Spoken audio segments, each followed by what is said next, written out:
Limited, a chartered accountant holding BCom honors degree. He carries over 34 plus years of professional experience in consumer-facing, multi-product and large supply chain businesses, predominantly in FMCG and consumer durable segments. He is a KMP participant in the board and a key player in stakeholder management with domain expertise in driving strategic initiatives and business performance, financial planning and analysis, treasury, merger and acquisitions, and compliance and governance. With this, please welcome him with a huge round of applause. Good afternoon to all my professional colleagues, and thank you very much to the organizers for arranging for this event. It was really very learning and engaging to see the thought processes of all of the organizations. Well, whatever I heard since morning was extremely intriguing from all of you and from all the presenters. What I would like to make an attempt over here is how to make an impact, how can CFOs make an impact of all of this that we are going through, call it the transformation, the technology, and the new ways of working, the new age CFO. How can the CFO of the future age can really be very, very impactful? That will be what I would like to summarize. But for doing that, I would like to step back for a moment and really understand in our mind or recapitulate in our mind what is the context in which we are in and what is the context that we will go ahead with. Because to make the CFO, to make a CFO become very impactful to the future, the context needs to be understood. It's not that none of you are aware, all of you are aware. It's just to set the context a little bit in what state we are in. Money has really become big. But the more important thing is that it is going to become bigger and more importantly, faster. That's the most important thing. And I've just given some indicators over here. You see the GDP, which was trading at somewhere around 400 billion by around 1997. In just 25 years' time, has become 3.5 billion. And as you know, the wish list of the government is to make it a 5 trillion. Even if it has held back because of the pandemic and it goes up to 5-6 years, but still, just see the quantum leap that it will take. Similarly, if we reflect ourselves on the Sensex, the way it has been behaving, it has actually gone up from a 4,025 years back to a 54,000 roughly, which is presently, right? 50,000 in a span of 25 years. And many of the market pundits really emphasize that probably 5 years' time you can actually touch 100,000. Take 7 years instead of 5 years. Take 10 years instead of 5 years, which means the pace of growth will be double than what it has been in the last 20-25 years. That is the most important thing for us to understand the context. Digital payments is overgrowing in multiple proportions. And it is changing the face of the whole ecosystem, the way it is working. Today, it has actually got connected to the last mile. It has gone up 4 times in just 4 years' time. And startups. The revolution has happened essentially because the whole pattern of the ecosystem has changed. The whole pattern of consumption and the consumer behavior, the mindsets have changed. And it has done phenomenal work in the Indian economy all put together. So from 700 odd startups, which was about 4 years back, is envisaged to become about 40,000 by this year, by this year. And as far as the unicorns are concerned, the numbers given here are slightly dated by a couple of months. It's understood to be around 100, and it is expected to touch about 250 by the end of next year, by the 2025. So these are the kind of astronomical indicators that we are seeing the pace of growth. That is the most exciting space to be in the Indian continent as of today. And the best part is, these are only some of the indicators. If you take a collection of all in your own spaces that you're operating and all of us are operating, things are looking extremely positive and the outlook is quite bright. But needless to say, the business environment is in a perfect storm. This is nothing new. You turn back the pages 100 years back, these kind of storms have always come. But they would have come in a span of 10 years, 15 years, globally, some parts of the globe affected, some parts of the globe not. But often, if you see the last decade in itself, the changes, the implications, the headwinds, the strong headwinds that has come, we have been facing it, they are not only enormous in proportions, they have actually shaken up the entire world economy, and they have happened in much, much more faster, and the frequency has been much higher. Just take the last 5 years in question, not too much years back, that we had the GST rollout, followed by demonetization. Not too very late, by the time we were about to wake up and go for an overdrive, we were hit by the pandemic. We were about to believe that pandemic is over, the whole world has opened up, and there you come with there you are faced with the Russia-Ukraine crisis, which has boiled down to steep inflation and disruption in the supply chain and whatnot. Look at the currency. The rupee is at its lowest possible level, having touched the 78 levels. So these are concerning matters. On the other side, regulation is becoming tighter and tighter and tougher. During the break sessions, I was discussing with some of my colleagues, and we were all sharing the same thoughts, that it is becoming extremely painful. On one side, the government is tightening the news in terms of making the administrative machinery stronger and stronger. On the other side, obviously, each one of us sitting in this room as CFOs, we are affected as a result of some of those regulatory implications which are coming up. And they are coming up in very high speed, and they are coming up very silently. It's just notifications floated, you don't see too much of noise working around, notices come, keeps slapping it. Those are the kind of implications, not to call out so very far. Sri Lanka is another thing which has been a disaster, and it has been an eye-opener for all of us.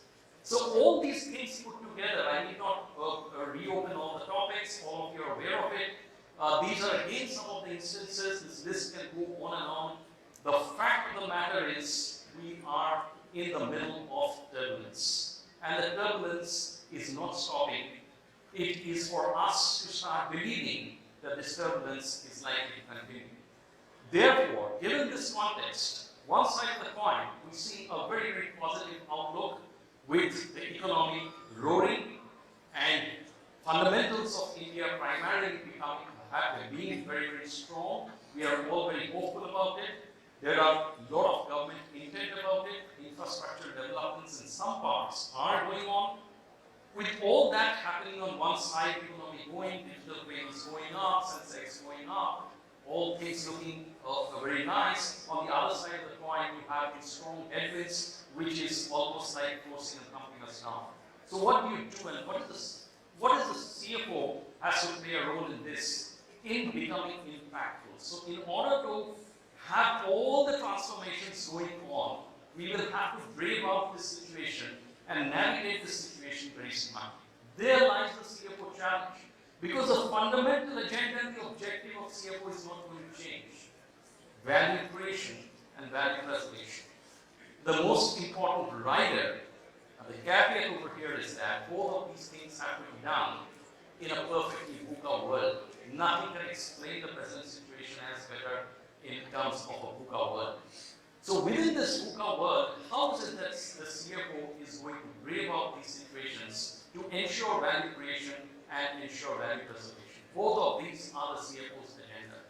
And therefore, to my mind, this is how the CFO should be allocating his time, attention, bandwidth, and his management attention. Gone are those days where CFO is absolutely into the transactions, going on a day-to-day basis, monitoring, etc., etc. The focus, the diversion of the CFO's attention should be more towards the strategy side of it, towards the transformation side of it. To me, both are quite interlinked and interrelated. As we have seen and heard, some of our previous speakers also talked something similar, because they are all driven by what strategies. A transformation without a business strategy will have less meaning, and the ROIs will not really come up. And a strategy without having transformation in mind will also not be productive. So therefore, to drive the whole thing and architecturally have the whole fundamental structure in place, with controls built in, as we have heard many of our speakers this morning, with all kinds of governance built in, with all kinds of checks and balances built in, a CFO's concentration should be more in terms of strategy building, coupled with transformation, that itself will drive the day-to-day operations. And roughly, that's how I thought that the management intention of the CFO should be driven. Therefore, we need to have the analyst CFO. Now, I'm not too very hung up about each of the points that are mentioned in this particular chart, right? But the most important element that I want to touch upon here is the analyst CFO has to be a real-time analyst. Gone are those days of static reports. Gone are those days where you have a report generated in the morning, you discuss throughout the day, or you have a report generated 10 days back and then you discuss for 10 days to drive a decision. Today's VUCA world is not going to give us that kind of time. Nobody knew a pandemic is coming up. Nobody knew a Ukraine-Russia war is coming up. Nobody knew supply chain is going to get disrupted to this extent. And nobody knew the inflation is going to hit us so badly. So if that is so, we have to be alert. Every morning is a new morning, every day is a new day. And if that is so, analytics has to be at the fingertips, at the stroke of a button, real time, available. So therefore it has to be dynamic data analytics on a real time basis and not static reports. And that's why the CFO has to change the style of his operations. No matter how much we say, enormous amount of work has happened. And I'm really delighted to see many of our colleagues over here who have done so much of work which has happened in the transformation space. But when it comes to final business delivery, probably, we are at varying levels of maturity at every organization. And we need to come up because the outside environment is changing so very rapidly, it will not give us a chance tomorrow morning. Whatever has to happen now. And our agility of decision making as a CFO has to be as high as that. Therefore, the power of analytics becomes that very important. For example, very simple, and I heard a lot of speakers say since morning, and I completely believe and agree with them, and that is very simple, small steps can really help. I many times get very surprised to see that biggest analytics comes out from something which is already available in our desks, and we do not drive our attention towards it. Let us take a case in point, the GST. And I will try to, as I go through these varying roles of CFO, I will try to take out one or two examples from my existing and earlier organizations that have come up with this. Right? I heard one of the morning speakers had mentioned 5 to 7% of working capital blockage. It's true. In our organization, we had high cases. About 9% of my working capital blockage was as a result of non-availability of IBC credits because in one of our product lines, I belong to a consumer industry, consumer goods industry. So where in one of our product lines, we had an inverted duty structure. As a result of which is further information is still not resolved as of today. So which means we are left with a lot of unutilized credits. One fine morning, we all assembled together and started asking ourselves that what the hell do we do with so much of working capital blockage that is not acceptable in today's context? So that's the time when we cracked our brains and we found out all the same GST data for which we pay taxes that if we make slight rejig into our logistics and supply chain model by diverting some of our routes and some of our sales through other means, probably we will be able to get a better realization of the input, of the IBC, which is remaining unutilized. Trust me, in 2 years' time, 60% of that tied working capital was released from the balance sheet straight away. Biggest learning, small thing, sitting on the desk, sitting on the table. Margins, many of you belong to listed companies, I'm sure. Every day I get questions, especially in today's context when inflation is at its peak. Pricing is a strict no because consumers will not pay. Margins are under severe pressure. Questions get bombarded to me that what the hell are you doing about margins? Trust me, this kind of an analytics, of a deeper dive to really find out which are the inefficient product lines or which are the inefficient product or channel combinations that is resulting in the market depression without any change in the cost structure and the pricing structure. That itself can give a 0.5% lift to the margin, and it has happened for us. So these are things which really, and these are real life examples I'm just quoting to you. Many other apparently looking non-critical things become very critical. For example, at costs as just an accounting methodology. That you have to arrive at the product cost because that has a direct impact on inventory valuation, and that has an impact to the margin of each and every SKU. Fair point. But how many of us are really probing deep into seeing the accuracy of the cost which is driving those margins? In one of my organizations, it so happened when we did a deep dive and found that there are structural issues in the accounting system itself which was not reflecting the correct product costs.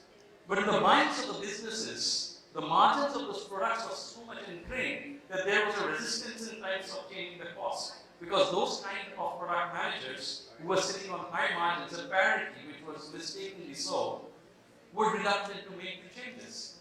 And on the contrary, there were another bunch of product managers who were saying that yes, please make a change because that will benefit our products. Now in the process, forget about the internal dynamics of a company. In the process, imagine what value addition gets to the business when these things happen.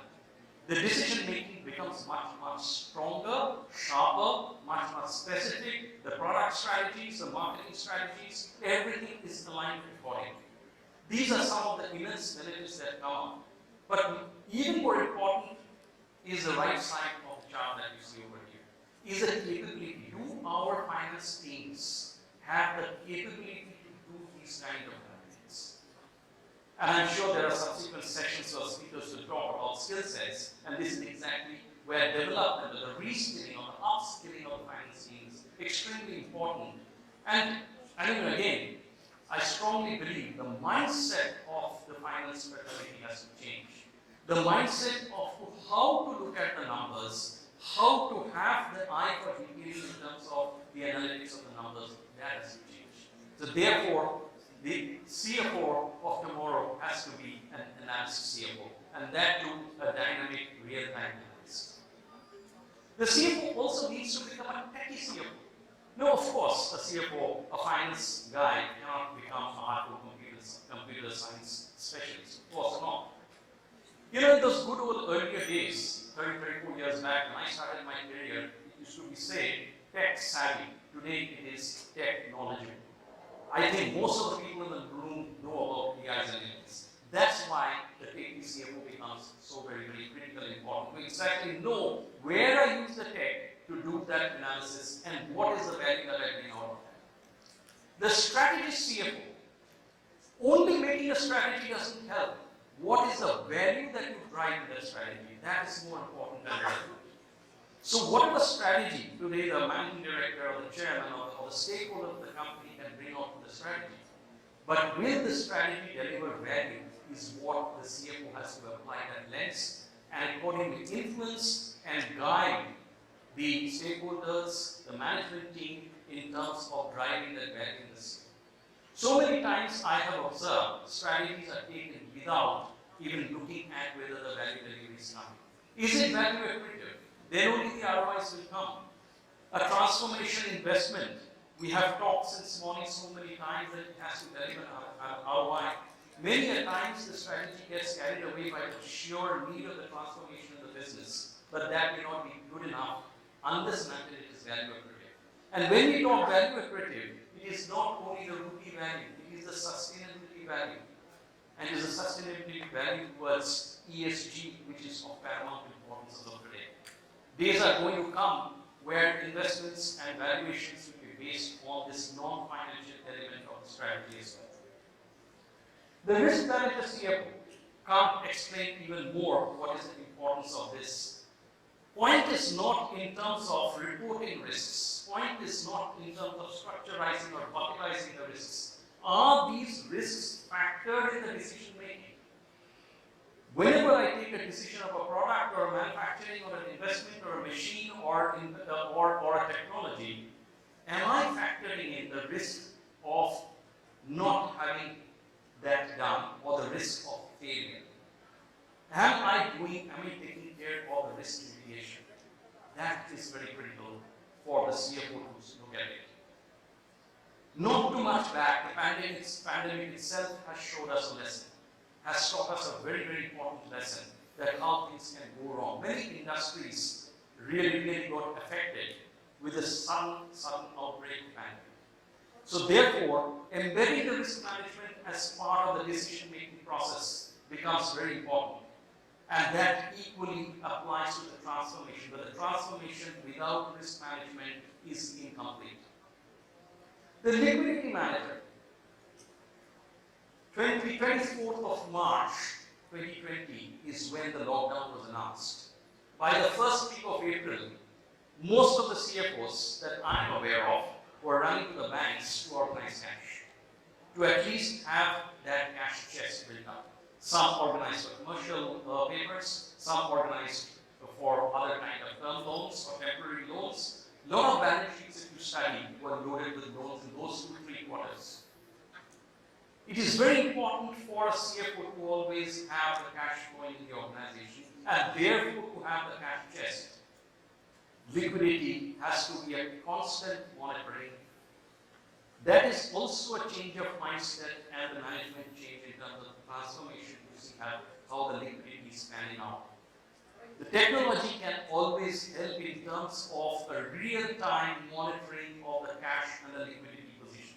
And mind it, this liquidity is not only for the company, this liquidity is for the entire ecosystem to which the company is dependent on. For a consumer durables industry, the company is definitely dependent on the market outstanding of the dealers and distributors. At the same time, the company has to be servicing the partners in terms of the vendors and the channel partners, either providing extra credits or providing factory cash. All that requires a very strong and powerful balance of liquidity. And finally, the CFO has to be the governance officer. Stakeholder management is of paramount importance whenever we do strategies, whenever we do the risk mitigations. That is what the board, the shareholders are more keen and interested in how strong is the governance, how strong is the balance sheet. When a transformation is taking place, the way I would look at it is all the KPIs concerning risks and governance should be monitored on a real-time basis to have a continuous check, because really speaking, you do not know what is going to happen tomorrow morning. In the interest of time, I am just zipping through the slides, and therefore I would like to summarize. All these 6 roles that I talked about, they are not mutually exclusive roles. They are all interdependent roles. It is a role interplay. When we do a technology transformation, that has a strong bearing on the governance as well. We have talked enough number of times this morning about controls. We have talked enough number of times in terms of stakeholder management. So the interplay of these roles are very vital in terms of creating an impact about the CFO in the organization. In the interest of time, I leave it over there. I think we will have separate panel sessions for having question and answer. I'm happy to take questions either here or outside. That brings to an end to the most impactful CFO I think. That's what I have to talk about. Thank you very much.